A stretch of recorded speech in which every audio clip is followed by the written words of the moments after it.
Hej og vær hilset.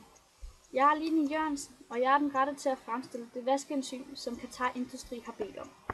I løbet af en uge smider vi rigtig meget til vask. Desuden er vi blevet bange for snavs. Vores tøj må ikke rigtig blive beskidt, og det er socialt uacceptabelt at have sovsepletter på bukserne fra dagen før.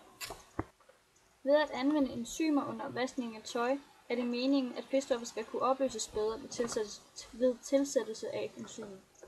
Det betyder, at vaskemaskinen kan vaske ved lavere temperaturer, så vaskningen foregår mere miljøvenligt. Kravet til enzymet er simpelthen, at det skal gøre vaskningen lettere. Og nu er det så, jeg vil vise jer, hvordan det er, jeg vil fremstille det her enzym. Jeg starter med at gå hen til computeren for at bestille og designe et DNA, som vi skal bruge. Vi skal bruge en promoter, som gør det lettere ved, at der foregår en transkription. Den er der. Og hernede, for neden kan vi se DNA-koden, der er kodet for promoteren. Det er en slukknap for, at proteinsyntesen kan foregå under specifikke forhold.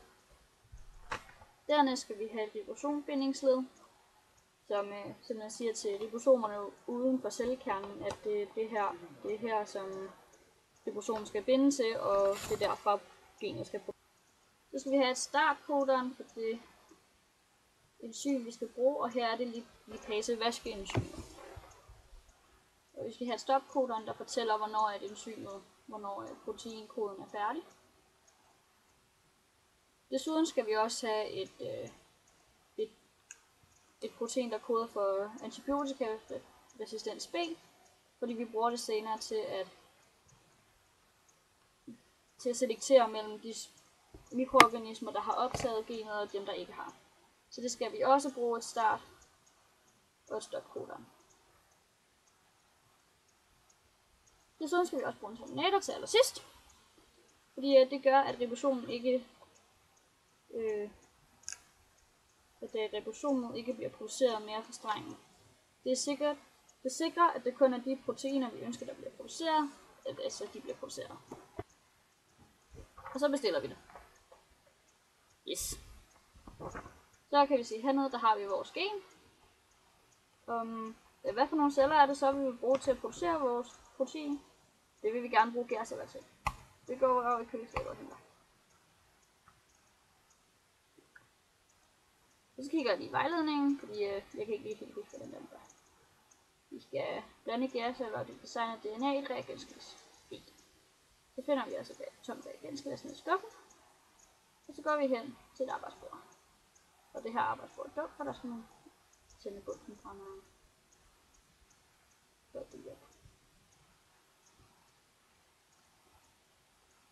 Og så blander vi vores gen og vores gærceller sammen i et reagensglas og bruger den her. Det er en elektroporation. Så. Og så skal vi overføre med pinden. Så det gør vi. Yes. Og nu er det så, at vi skal udføre gensplejsningen. Vi giver cellerne elektrisk stød, så at nogle af gærcellerne åbner sig og optager genet. Og hvad er det så, der sker? DNA bliver klippet op under en transkription. Den ene streng bliver kopieret til messenger-RNA og ført ud af cellekernen og ud til ribosomerne. Ribosomerne er cellens proteinfabrik. Og her kan vi se, hvordan de forskellige gener, at der bliver dannet en messenger-RNA-streng.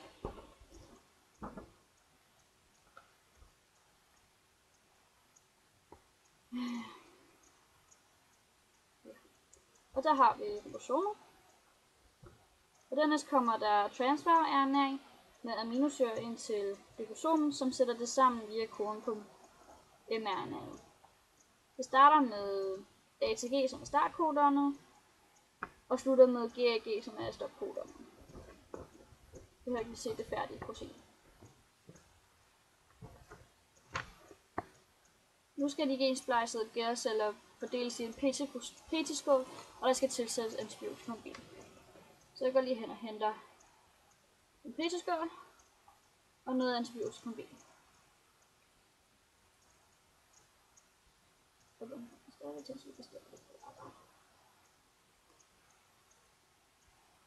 Så skal vi lige hente vinen på det eller jeg så op.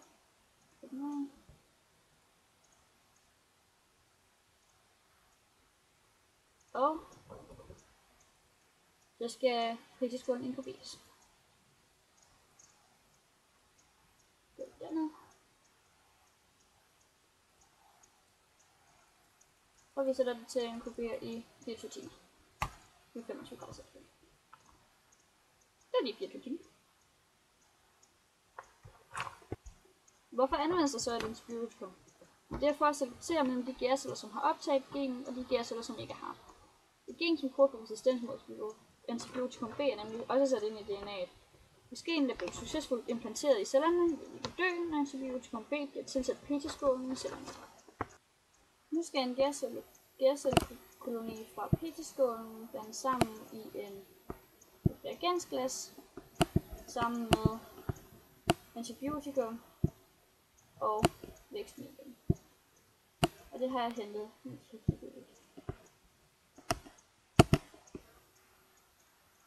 Ja. Det bruger vi hatten til.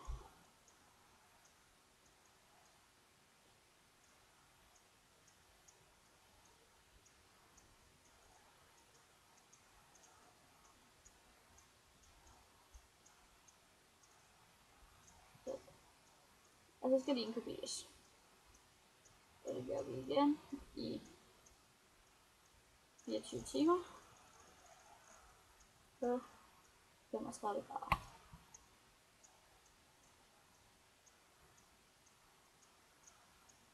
Og så skal gærceller og antibiotikum B blandes i et reagensglas. Og så skal vi suge det op i en kanyle, og så skal vi hen til fermentøren.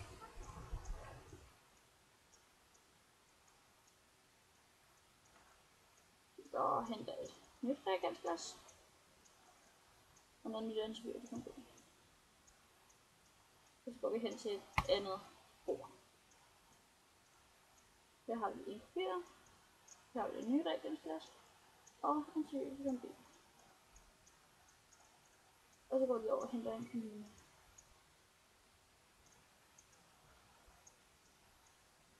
Og det blander vi.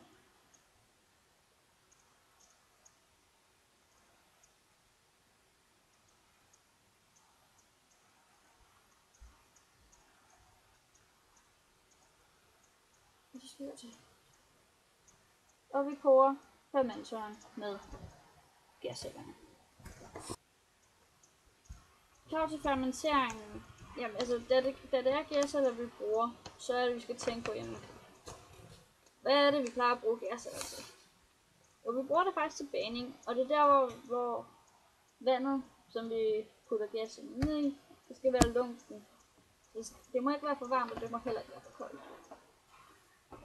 Og pH-værdien, den er hverken sur eller basisk, så den skal også være neutral. I den her industrielle brug, der er det,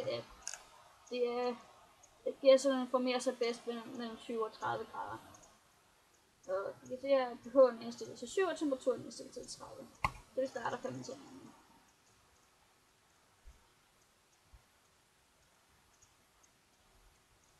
Og fermenteringen vi gør, og vi vil gerne oprense lipase. Yes. Og så er det, vi vil fordele lipasen i 5 reagensglas, og derefter teste det. Men jeg kan ikke have mere end 5 reagensglas i mine hænder, så jeg går lige hen og henter 5 reagensglas. Og det tager lidt tid at over. Og jeg har fordelt lipasen i 5 reagensglas, så skal vi jo til vaskemaskinen.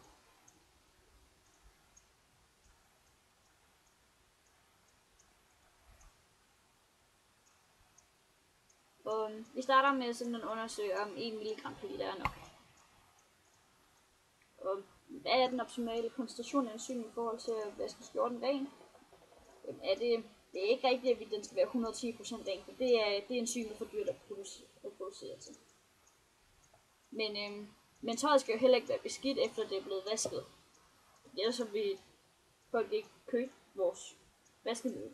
Så derfor skal tøj blive nok rent til, at det skal blive rent, men det skal heller ikke blive mere rent.